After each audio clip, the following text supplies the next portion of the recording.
Halo teman-teman, jangan lupa ya, klik like, subscribe, dan tekan lonceng. Terima kasih.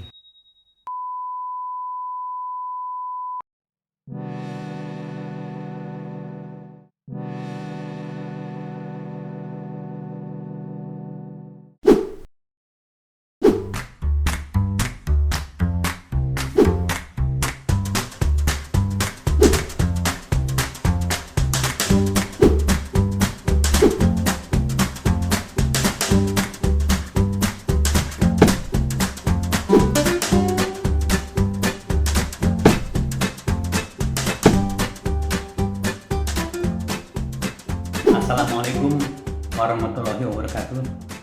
Salam jumpa kembali kepada teman-teman pegoes. Kami di sini Danis Baik ingin menyampaikan hal yang penting untuk teman-teman sekalian. Seperti telah kita ketahui, ada kontroversi antara penggunaan gotri ya, yang beberapa waktu yang lalu telah saya sampaikan dengan bearing. Nah, pada kali ini jangan lupa teman-teman ya, penggerak utama itu adalah hub ya, dan bottom bracket. Ini adalah dua komponen penting bagi sepeda, hub dan bottom bracket. Kemarin telah kita evaluasi sama-sama bahwa kontroversi antara hub yang menggunakan bearing ya dan menggunakan gotri telah kita evaluasi bersama ya, itu dengan beberapa faktor yang telah kita tinjau. Bearing lebih unggul beberapa poin ya, mendapatkan poin 4 dan gotri mendapatkan poin 3,44. Tapi tentunya teman-teman bisa memilih tergantung daripada keadaan yang teman-teman inginkan. Nah, pada kesempatan ini kita akan sambung kembali penggunaan bottom bracket.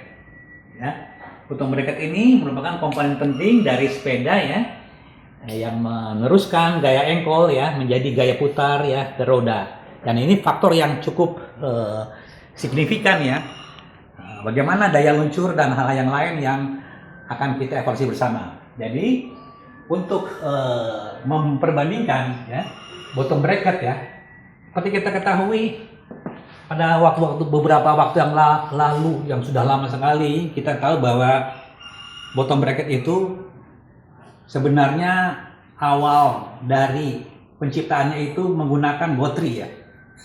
Gotri artinya di situ ada peluru ya, ada cup ya, dan ada kontramur ya. Tapi pada kesempatan ini kita tidak akan meninjau ya menggunakan gotri, kita hanya akan meninjau hanya tiga jenis ya. Pertama, jenis bottom bracket ya, yang bentuknya kotak ya. Ini sudah menggunakan bearing ya. Oke, pasangannya, cranknya tentu masih banyak sekali gunakan ya kotak ini, pasangan cranknya ya. Kalau kita masukkan demikian ya cranknya. Kemudian jenis yang kedua adalah jenis yang mungkin patennya dari Shimano ya, jenis yang oktagonal. Nah, jenis oktagonal ini sama-sama menggunakan bearing sama dengan yang kotak ya. Hanya beda dari asnya aja. Asnya itu ada hollow ya, sehingga ini lebih ringan barangkali ya. Oke. Kemudian yang ketiga itu yang terbaru teman-teman ya. Yang ini yang memang bottom bracket yang jenisnya hollow. Ini ada lubang ya. Ini digunakan untuk beberapa jenis sepeda yang menginginkan faktor ringan ya. Nah, di sini juga menggunakan bearing ya, berputar ya. Bearing ini dengan bola-bola yang kecil dan paten ini dalamnya juga nih. Oke. Pasangannya itu asnya itu berlubang di dalamnya ya. Dimasukkan ke dalam ya. Nanti dikunci. Setelah ini masuk ke dalam dudukannya, ini dikunci, masuk ke dalam sini. Oke. Nah, untuk singkatnya kita akan coba meninjau ya. Kemarin ada 9 faktor utama ya yang kita tinjau untuk hub ya yang menggunakan gotri dan bearing. Nah, pada kesempatan ini khusus untuk bottom bracket ya, kita tidak meninjau permukaan luncur ya karena di sini semuanya sudah menggunakan bearing ya. Bearing dan semuanya menggunakan bearing ya. Hanya beda jenis instalasinya saja ini. Oke. Nah, jadi dari 9 faktor ini, satu faktor ini kita hilangkan, jadi kita tinjau hanya 8 faktor utama ini. Oke.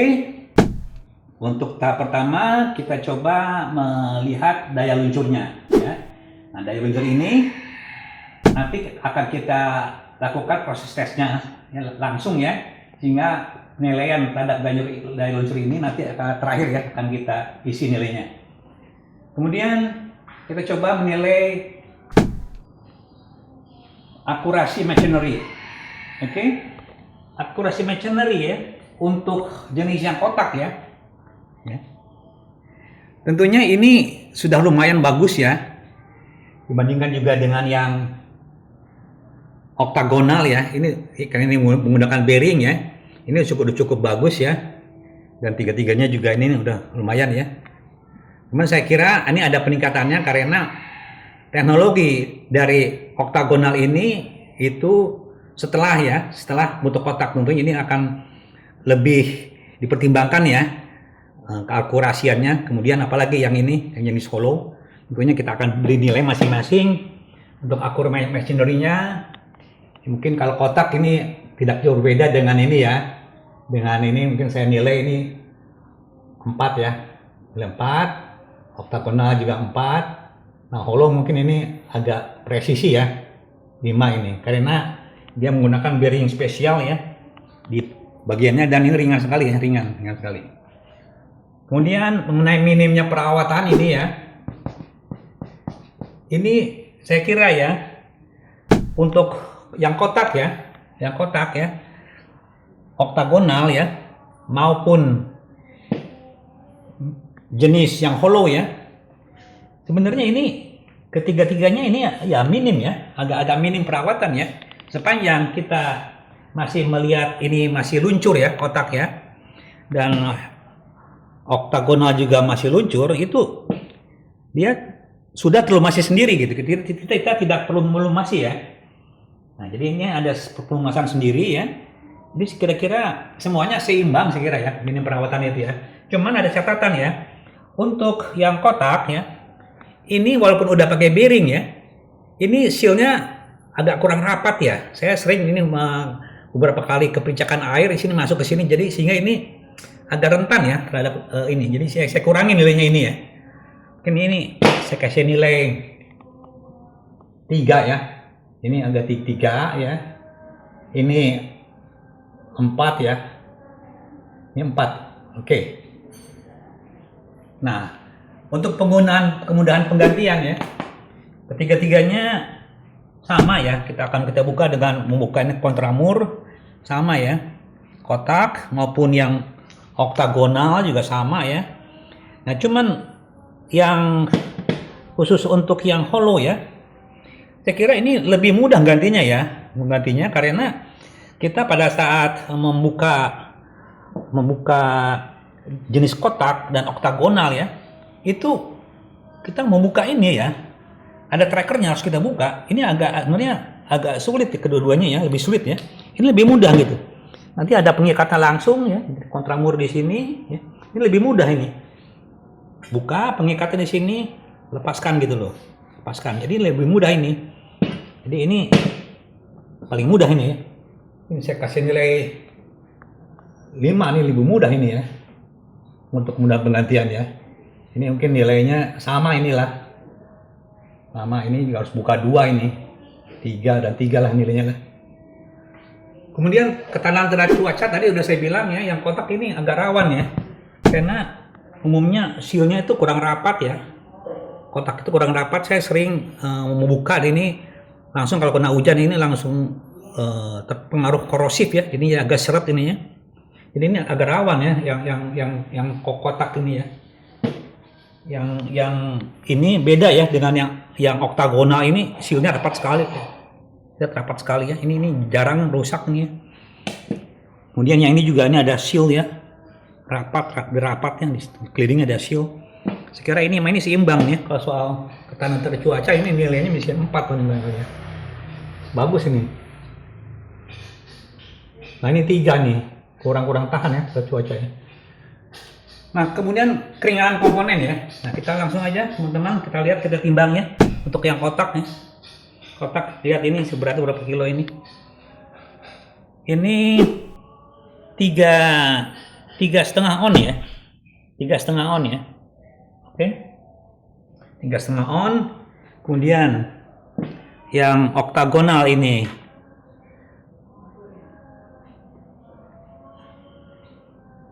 berapa? 3 ya,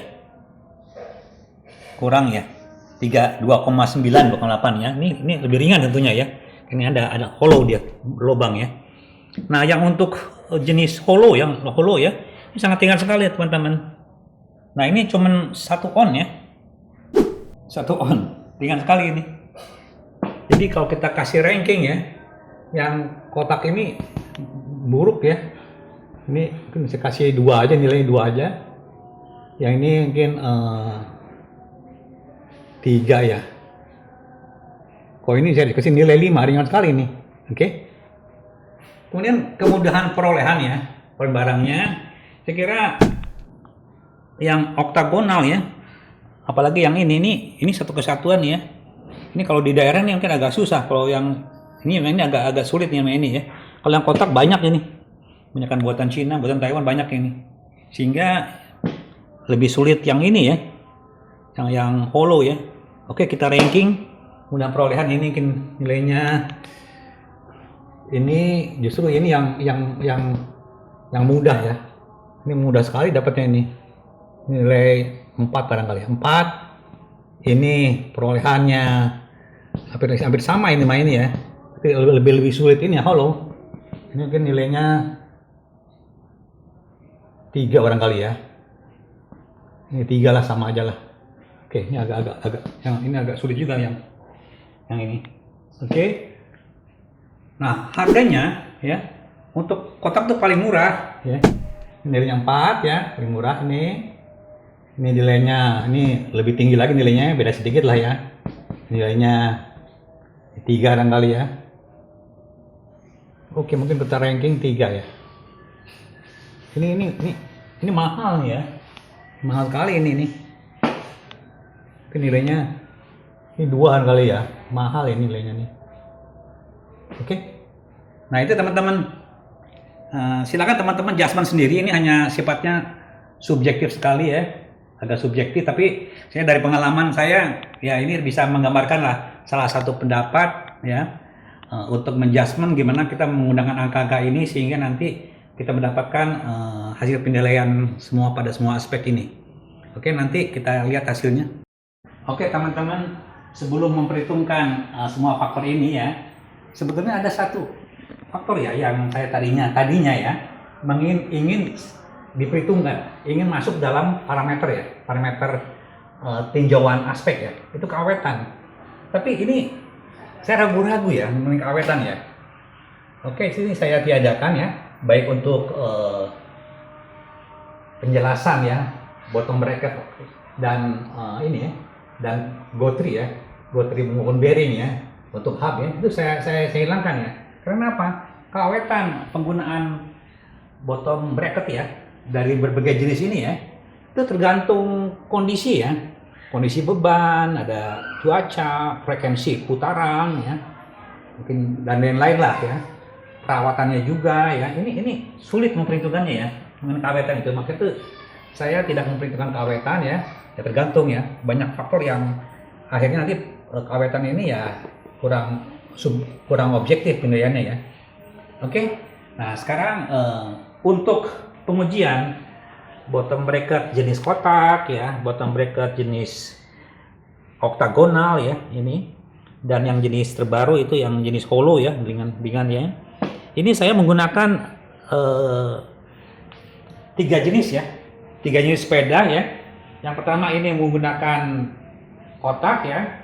Yang kedua ini menggunakan bottom bracket yang menggunakan oktagonal. Yang ketiga ini menggunakan bottom bracket yang hollow. Jadi lengkap ya, mewakili pengujian untuk mengetahui mana di antara jenis kotak, oktagonal atau hollow ya yang memiliki daya luncur yang lebih baik ya. terus terang ini saya juga belum pernah menguji ini, terus terang aja. Saya hanya mencoba menguji ini ya dengan batasan-batasan atau syarat ya yang sesuai dengan ini. Kita memberikan energi kinetis ya kepada suatu benda roda gila yang berputar ya. Nah, bebannya itu harus sama ini. Oke, saya mengupayakan ya pada pedal ini ya. Nanti akan saya tambahkan beban ya. Beban ini saya isi air, kotak plastik saya isi air ya. Saya isi nanti dua ya. Satu pedal ini saya isi dua kotak ini nanti ya. Oke. Ini saya timbang beratnya ya. Ya ini kurang lebih 1,5 ya, 1,5 atau 150 miligram ini. Oke. Jadi kalau kita perhitungkan ini 1,5 ons ya. Jadi beban dari massa yang berputar ya untuk seluruh bagian pedal kiri dan kanan ya. Karena itu ada tiap pedal itu ada 2, jadi 4 ya. Jadi 4 kali 0,15 kg. Jadi beban ya, total beban yang bergerak pada pengujian kren ini ya, itu sebesar 0,6 kg. Sedangkan radius ya, di mana beban ini bekerja adalah 17,5 cm dari sini ke sini ya. Nah ini udah cukup mewakili ya. Terus terang untuk beban yang ini ya lebih besar ya, tentunya ya akan lebih baik ya, karena akan lebih lama berputarnya dan pengujiannya juga akan lebih akurat ya. Perbedaannya akan lebih kelihatan, signifikan perbedaan itu sendiri ya. Oke, jadi syarat yang kita tambahkan ya adalah bebannya ya. Bebannya ini supaya putarannya itu agar lebih lama. Oke, jadi nanti akan kita coba putar ketiga-tiganya ya. Oke, ini saya coba ini satu ini saya ikat dulu ya. Sini pedalnya saya ikat, karena nanti kalau tidak diikat ini akan berputar dia ya, berputar. Saya ikat supaya pedalnya tidak berputar ya. Oke, ya kayak karet aja ya. Oke, nah seperti itu kurang lebih ya. Nah di antara pedal ini kita masukkan, kita jepit ya dengan kotak yang berisi air ya. Beratnya satu bagian ini 2 kali 150 gram ya. Jadi 3 ons ini. Jadi 3 ons kali 2 jadi 6 ons atau 0,6 kilogram. Oke, ini saya coba supaya tersenter ya, tengah-tengah. Oke. Nah, ini udah seimbang ya. Oke. Seimbang. Nah, seimbang ya. Oke. Nah, jadi ketiga-tiga sepeda ini ya, tiap-tiap pedalnya telah dibebani dengan beban tambahan ya pada radius 17,5 cm ya, masing-masing 3 on.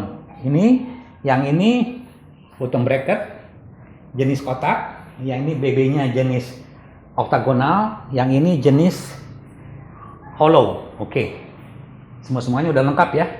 Nanti kita akan berikan suatu percepatan ya dan tenaga yang sama supaya kita tahu berapa detik berhentinya roda itu menunjukkan suatu keluncuran. Terus terang saya belum pernah uji ya, jadi saya juga tidak tahu ini hanya try and error. Gimana kita akan buktikan berapa yang lebih lama berhentinya atau berapa yang lebih lama lebih cepat berhentinya. Itu akan kita lihat ya. Terus teman-teman ya, saya tidak menginginkan karena di sini juga untuk yang bottom bracket yang ini ada seal ya. Ini seal ini jadi hambatan, ini agak-agak peret ini. Justru yang bottom bracket yang jenis kotak ini justru lebih lancar ini. Nah, kalau yang jenis ini mungkin di sini juga di luar bearingnya ya, mungkin agak-agak seret juga nih kelihatan itu. Jadi saya nggak tahu ya. Nah, masing-masing itu punya alasan mengapa itu dibuat ya. Demikian gitu. Ada yang mungkin yang ini ngincernya dari keringanan ya, yang ini juga mungkin kehandalan ya. Ini dari udah lebih diperingan dari kotak. Oke, kita mulai ya. Tolong siapkan stopwatchnya. Kita mulai menguji daya luncur bottom bracket ya setelah diberi beban. Oke teman-teman, untuk pengujian ini ya, saya akan memberikan tenaga putar ya, percepatan dan gerakan yang sama ya, dari mulai ini TMA titik mati atas ini TMA ya, ke arah bawah dengan tenaga dan kecepatan yang sama. Tolong saya hitung ya stopwatchnya ya. 1, 2, 3. Nah, kita lihat perputaran ya, masih berlangsung ini. Mana yang lebih stop duluan? Nah, ini lebih stop duluan ini. Stop. Ini belum. Stop ini, stop. Oke. Nah, yang 3 ini. Terus dia masih berputar, yang kotak justru yang berputar ini. Nah, ini tadi setelah saya perkirakan, dia seal-nya kurang rapat, jadi longgar gitu. Jadi ini salah satu faktor yang menyebabkan dia stop. Oke, klik. Oke. Nah, jadi itu teman-teman. Jadi rupanya itu beda-beda ya. Yang paling cepat justru ya, yang paling cepat berhenti itu justru yang hollow. Berapa detik tadi? 4,76. 4,76 detik. 4,76 detik ya. Yeah. Kemudian itu yang oktagonal 11,10 detik ya. 11,10 detik. Kemudian yang kotak 19,8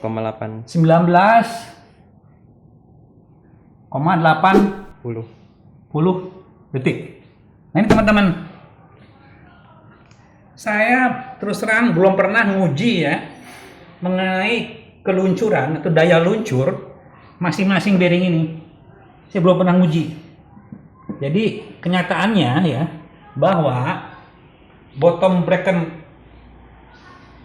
yang justru hollow ya, itu waktu berhentinya paling cepat.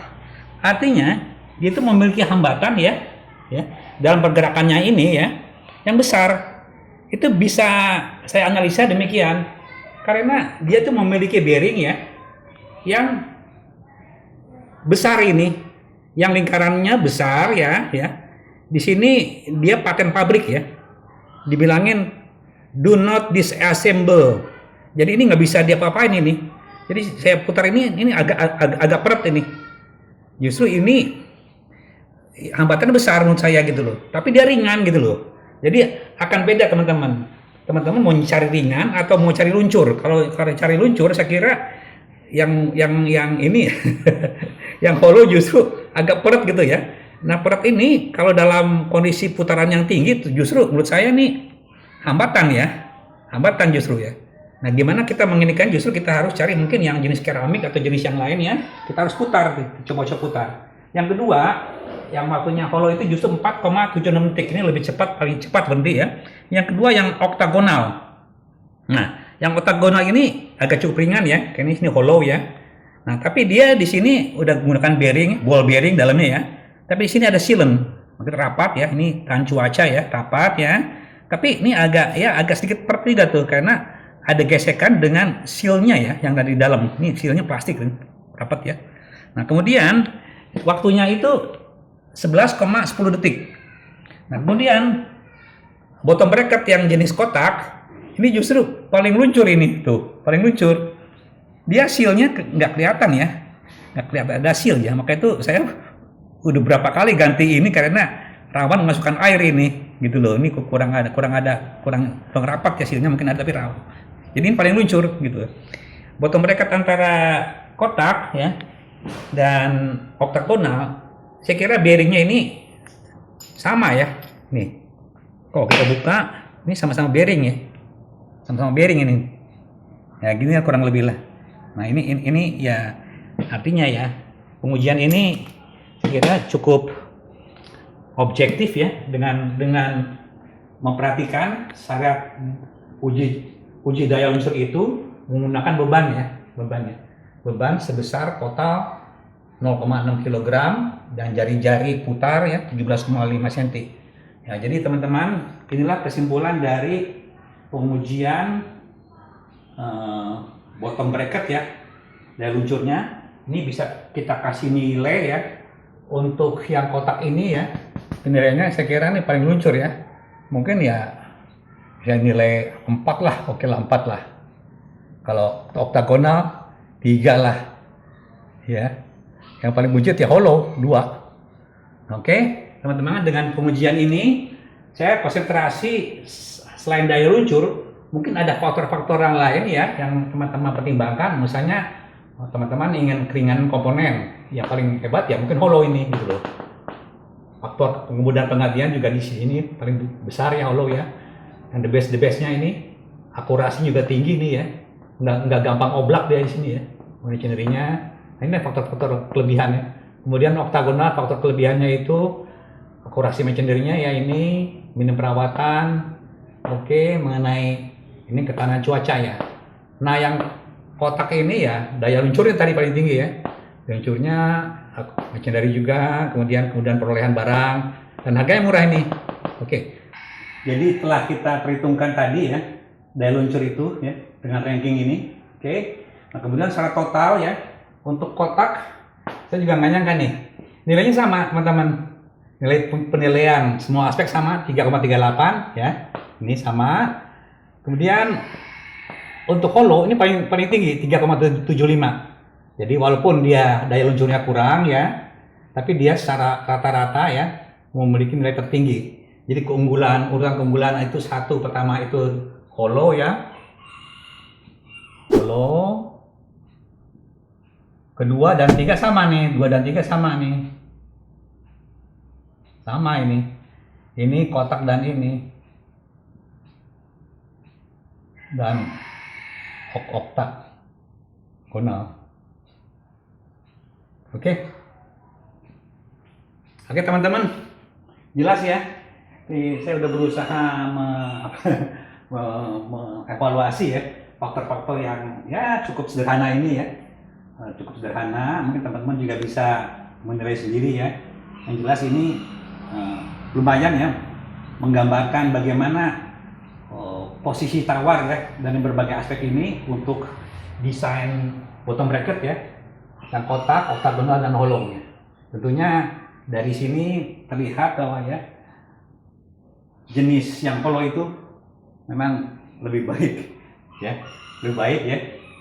Walaupun di sini ada faktor daya luncur yang kebetulan ya, mungkin ada jenis yang lain yang lebih luncur lagi, saya belum tahu ya. Mungkin jenis bearingnya yang keramik atau jenis baja tertentu ya, mungkin ini bisa mengkompensasi ya tadi kurangnya daya luncur ini ya, bisa mengalahkan okta ya, oktagonal. Oke, ini untuk bottom bracket ya. Dan yang kemarin itu mengenai Guthrie dan bearing ya. Jadi mengapa tabel ini saya pasangkan di sini? Karena inilah kunci dari semua pemilihan ya. Jenis apa yang teman-teman butuhkan ya. Karena dua-duanya ini merupakan komponen luncur ya. Dari roda ya dan dari cranknya. Dua-duanya penting ya. Crank itu untuk menginikan daya kayu kita terbebani pada sini. Ini juga harus punya kriteria tertentu, jenis ada 3 jenis ya yang saya evaluasi. Kemudian yang kemarin juga ada jenis Guthrie ya dan bearing untuk roda ya. Itu juga mempunyai kelebihan ya untuk yang bearing ya. Jadi kalau mau menguntungkan ya pasanglah yang tertinggi. Jenis hubnya menggunakan bearing ya, dan jenis bottom bracketnya menggunakan yang hollow. Itulah mungkin kalau rata-rata ya.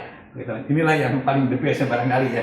Ini sesuai dengan kemajuan teknologi persepedahan yang dari pabrikan ya. Tentunya ini saya tidak terlalu jauh ya dari apa yang ditembuskan oleh pabrikan ya, terkecuali yang daya luncur nih. Mungkin ada faktor lain yang bisa mempengaruhi dengan fabrikasi yang lebih akurat barangkali ya. Punya saya yang Yuji itu merek jenis Shimano lumayan ya, Sora itu ya. Nah, karena Sora yang untuk follow-nya ya, mungkin kalau yang Tiagra atau 105 mungkin lebih luncur ya. Oke, teman-teman, begitulah komponen penting, 2 komponen penting perputaran yang dibutuhkan, yaitu roda dan bottom bracket. Jangan main-main gitu loh mengenai pemilihannya supaya tepat dan kita nyaman bersepeda. Oke, teman-teman, terima kasih atas perhatiannya. Dan sebaik di sini mengucapkan Assalamualaikum warahmatullahi wabarakatuh.